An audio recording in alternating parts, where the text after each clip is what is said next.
friends, welcome to our tutor. Now this is Drishti Bhartia. Let us we talk about the today's GK current affairs. और अगर आपने मेरा channel subscribe नहीं किया तो please subscribe my channel, like my video and share this video after completion of this video. So today topic is very important for UPSC, MPPSC, SI, Railways, SSC, CGL, HSCGL and other competitive examination. So today's first question. DRDO की प्रयोगशाला जिसके द्वारा देश का प्रथम anti torpedo deco system विकसित किया गया. ऑप्शन 1 नौसेना विज्ञान और प्रौद्योगिकी प्रयोगशाला के लिए, 2 समुद्र विज्ञान प्रयोगशाला, 3 बोथ एंड 4 इज नन और उपरोक्त में से कोई नहीं. सो आंसर इज बोथ, उपरोक्त दोनों. नाउ ऑन डिस्क्रिप्शन, जैसा कि हमें पता है टॉर्पीडो एक स्वचालित पानी के नीचे की मिसाइल है जिसे सतह के पोत, पनडुब्बी और हवाई जहाज से लॉन्च किया जा सकता है. टॉर्पीडो के हमले के दौरान टॉर्पीडो डिफेंस सिस्टम एक टॉर्पीडो का पता लगाने में मदद करती है. हाल ही में DRDO की प्रयोगशाला नौसेना विज्ञान और प्रौद्योगिकी प्रयोगशाला NSTL और NPOL नौसेना भौतिक और समुद्र विज्ञान प्रयोगशाला द्वारा देश का प्रथम एंटी टारपीडो डेको सिस्टम विकसित किया गया. इंपॉर्टेंट है, हमें याद रखना है दोनों, NSTL and NPOL. So answer is 3. Next question, question number 2. Terminal high altitude area defence, जिसे हम थार के नाम से भी जानते हैं, यह एक प्रकार की बैलिस्टिक मिसाइल है. ऑप्शन 1 सतह से सतह, 2 हवा से सतह, 3 सतह से हवा, 4 हवा से हवा. सो आंसर इज 3 सतह से हवा. नाउ ऑन डिस्क्रिप्शन, जैसा कि हमें पता है थार का फुल फॉर्म हमें याद रखना है, terminal high altitude area defence. यह एक अमेरिकन सतह से हवा वाली anti ballistic missile defence system है जिसे कम, मध्यम और मध्यवर्ती रेंज वाली बैलिस्टिक मिसाइलों को अपने टर्मिनल चरण में नष्ट करने के लिए बनाया गया. अब बात थार की, तो हमें पता होना चाहिए कि यह प्रणाली एक लॉकहीड मार्टिन स्पेस सिस्टम द्वारा तैयार किया जाता है और थार जो है आने वाली मिसाइलों को नष्ट करने के लिए अपने गति को और ऊर्जा की मदद से करता है. हाल ही में दक्षिण कोरिया में अमेरिका द्वारा थार मिसाइल की उपस्थिति पर आपत्ति दर्ज किया गया है. इम्पोर्टेंट है, हमें याद रखना है हाल ही में चीन के बारे में. सो आंसर इज 3 सतह से हवा. Next question is question number 3.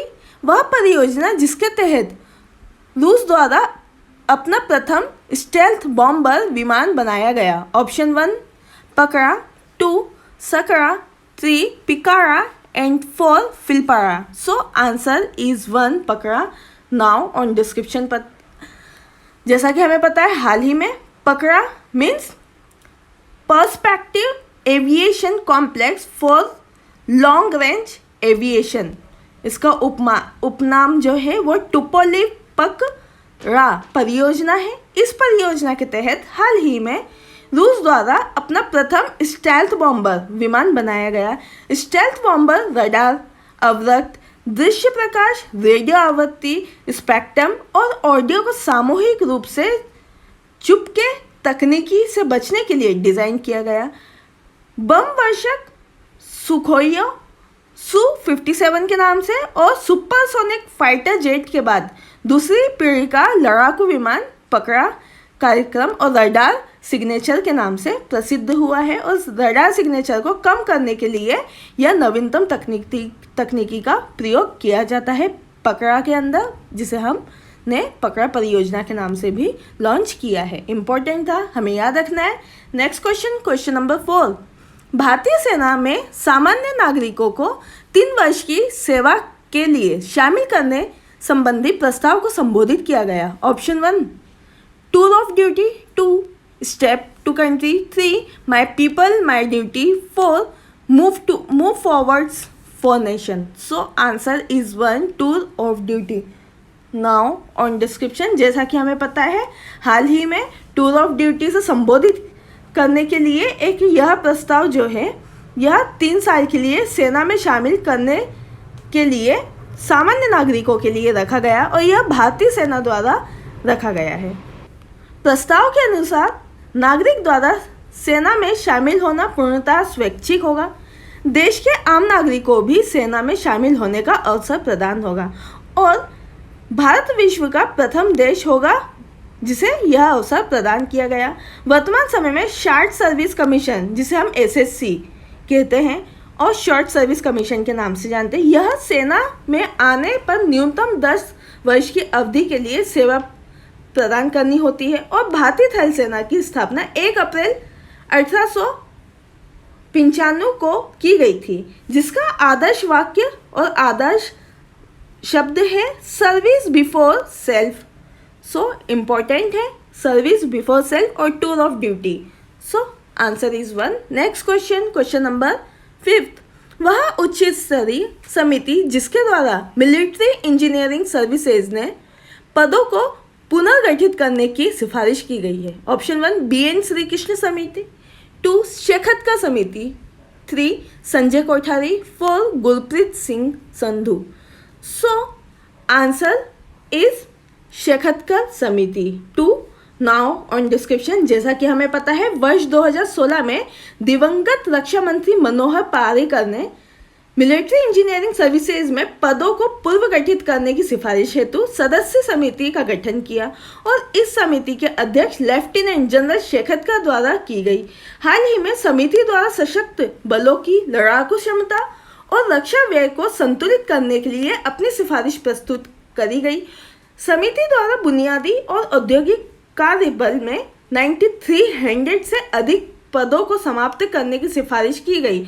Military engineering services मुख्य रूप से भारतीय सेनाओं, आयुर्विज्ञान कारखानों, DRDO और भारतीय तट रक्षक सहित भारतीय सशस्त्र बलों के लिए इंजीनियरिंग और निर्माण कार्यों का प्रबंधन करती है। इंपॉर्टेंट है, हमें याद रखना है। Next question, question number 6। भारतीय नौसेना द्वारा विदेशों से भारतीय नागरिकों को वापस लाने के लिए किस ऑपरेशन का संचालन प्रारंभ किया गया? ऑप्शन 1 निकासी, 2 समुद्र सेतु, 3 goodwill, 4 Lokayan. So answer is 2 समुद्र सेतु। Now on description. जैसा कि हमें पता है भारतीय नौसेना ने विदेशों से भारतीय नागरिकों को वापस लाने के लिए देश के प्रयासों के एक भाग के रूप में समुद्र सेतु ऑपरेशन शुरू किया गया। इस ऑपरेशन के तहत भारतीय नागरिकों की निकासी शुरू करने के लिए INS जलाशय और मागर ने मालदीव में माले के बंदरगाह के लिए प्रस्थान किया गया है। Next question, question number 7। राष्ट्रीय और अंतर्राष्ट्रीय वायु सैनिक अभ्यास पिच ब्लैक का आयोजन द्विवर्षीय किस देश द्वारा किया जाता है? ऑप्शन 1 रूस, 2 Australia, 3 Canada, 4 France. So answer is 2 Australia. Now on description. जैसा कि हमें पता है राष्ट्रीय और अंतर्राष्ट्रीय वायु सैनिक अभ्यास पिच ब्लैक का आयोजन द्विवार्षिक रॉयल ऑस्ट्रेलियाई वायुसेना द्वारा किया जाता है। हाल ही में रॉयल ऑस्ट्रेलियाई वायुसेना द्वारा कोविड-19 खतरों के कारण पिच ब्लैक युद्ध अभ्यास को स्थगित कर दिया गया और यह युद्ध अभ्यास सर्वप्रथम वर्ष 1990 में सिंगापुर के सहयोग से प्रशिक्षण कार्यक्रम के रूप में प्रारंभ किया गया। परंतु हमें ध्यान देना चाहिए कि भारत और ऑस्ट्रेलिया ऑस इंडेक्स, जिसे हम नौसैनिक अभ्यास का आयोजन संयुक्त रूप से आयोजित करने के लिए कहते हैं और इस नाम से जानते हैं ऑस इंडेक्स। इम्पोर्टेंट है, हमें याद रखना है। अब बात ऑस्ट्रेलिया की है तो हमें पता होना चाहिए location. Commonwealth of Australia, including the Australian territory claim in the Antarctica. Now, the flag of the Australia and with the emblem of the coat of the arms. And this is the Canberra, is the Australian capital territory.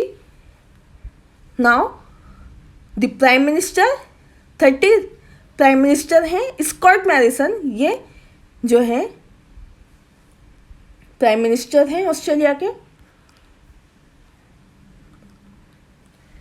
So question number 8। द्वितीय विश्व युद्ध में किस देश द्वारा पहली बार anti ship missile विकसित की गई? Option 1 Germany, 2 Britain, 3 Italy, 4 America. So answer is 1 Germany. Now on description, जैसा कि हमें पता है एंटी शिप मिसाइल है वो मिसाइलें हैं जिनका इस्तेमाल बड़ी नावों और जहाज़ों के खिलाफ किया जाता है। हिटलर के शासनकाल के दौरान जर्मनी द्वारा पहली एंटी शिप मिसाइल विकसित की गई थी। वर्तमान समय में भारत में ब्रह्मोस, निर्भय, धनुष, ब्रह्मोस सेकेंड और ब्रह्मोस एनजी मौजूद एंटी शिप मिसाइल है। हाल ही में पाकिस्तान की नौसेना ने उत्तरी अरब सागर में एंटी शिप मिसाइलों का सफल परीक्षण किया है। इम्पोर्टेंट हमें याद रखना है। अब बात जर्मनी की है तो हमें पता होना चाहिए जर्मनी के बारे में। This is the location of the Germany in the dark green colour and in Europe is light green and the dark grey, but in the European union is the light green in colour. Now the flag of the Germany is the Federal Republic of the Germany. We call the Bundesrepublik Deutschland of the Germany. With emblem is the coat of arms. The capital city and the state is Berlin of Germany. Now the currency again euro है. And the president of Germany is Frank Walter Steinmeier. Now question number 9, वह देश जिसके द्वारा हाल ही में भारत को harpoon air launch missile बिक्री को स्वीकृति प्रदान की गई? ऑप्शन 1 अमेरिका, 2 जर्मनी, 3 रूस, 4 Britain. So answer is 1 America. Now on description, जैसा कि हमें पता है हाल ही में 14 अप्रैल 2020 को संयुक्त राष्ट्र अमेरिका द्वारा भारत को टॉर्पीडो, लाइट वेट मिसाइल और हार्पून एयर लॉन्च मिसाइल की बिक्री को मंजूरी दी गई। हार्पून एक एंटी शिप मिसाइल है जिसका इस्तेमाल दुश्मन की नाव या जहाज पर हमला करने के लिए किया जाता है, और टॉर्पीडो पानी के नीचे की मिसाइल है जिसे पानी के नीचे या ऊपर लॉन्च किया जा सकता है। परंतु हमें ध्यान देना चाहिए कि ये मिसाइल भारत के P-81 विमान के साथ पूरी तरह अनुकूल है। इम्पॉर्टेंट है, हमें याद रखना है यूनाइटेड नेशन ऑफ अमेरिका। अब बात अमेरिका की है तो हमें पता होना चाहिए यूनाइटेड स्टेट के बारे में। This is the location of the United State in the dark green colour. Now the United State including the territories in the form of the some labelled. अगर आपको देखना है तो वीडियो को पॉज करें और इजीली आप सारे टेरिटरीज को इजीली देख सकते हैं और लर्न कर सकते हैं। Now, the United States of America is the flag with the emblem is coat of arm and the Great Seal. Now, the capital is the District of the Columbia is Washington, D.C. Now, the President of United States, जैसा कि हमें पता है 45th president बने हैं Donald Trump. Now question number 10 is the last question today. वह राज्य सरकार जिसके द्वारा भारतीय नौसेना ने ऑक्सीजन आपूर्ति सुनिश्चित करने के लिए मल्टीफीड ऑक्सीजन मैनीफोल्ड की खरीद की? Option 1 Telangana, 2 Andhra Pradesh, 3 Gujarat, 4 Maharashtra.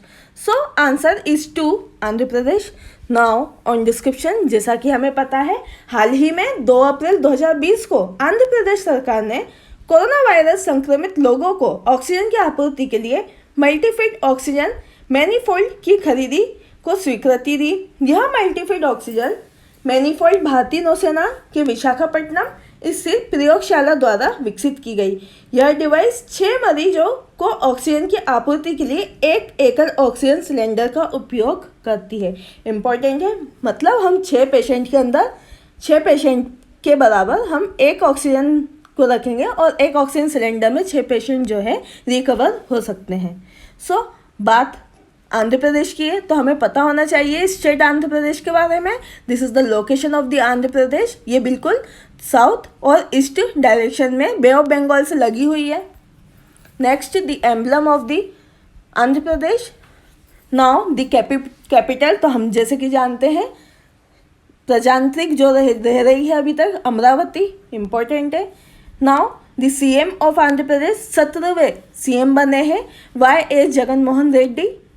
Now the governor of the Andhra Pradesh 23वें गवर्नर बने हैं Vishwas Bhushan Harichandan. Now animal of Andhra Pradesh is blackbuck and the bird is parrot.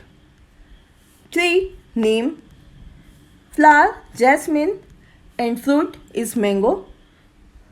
So I hope guys आज जितने भी इम्पोर्टेंट क्वेश्चंस डिस्कस करे हैं सारे आपने बारी बारी से आंसर्स कॉपी में नोट डाउन कर लिए होंगे। अगर आपने अभी तक आंसर्स कॉपी में नोट डाउन नहीं करे तो आप वीडियो को पॉज करें, प्ले करें एंड देन आप कॉपी में सुनते जाएं और रिपीट करके लिखते जाएं, जिससे आपको लिखा हुआ बहुत जल्दी याद हो जाएगा। और अगर आपने मेरा चैनल सब्सक्राइब नहीं किया तो please subscribe my channel, like my video and share with your friends and love ones. और बेल आइकन प्रेस करना मत भूलना, जिससे मैं आपको इम्पोर्टेंट नोटिफिकेशन इजीली आपको कन्वे करा सकूं। और अगर आज के किसी भी टॉपिक में आपको प्रॉब्लम हो या आप फ्यूचर में किसी टॉपिक को समझना चाहते हैं या पढ़ना चाहते हैं नए वीडियो के माध्यम से, तो आप मेरा व्हाट्सएप ग्रुप नंबर ज्वाइन कर सकते हैं। My WhatsApp group number is 9424570979। Thanks for watching this video. Your support is our power. Thank you so much. जय हिंद, जय भारत।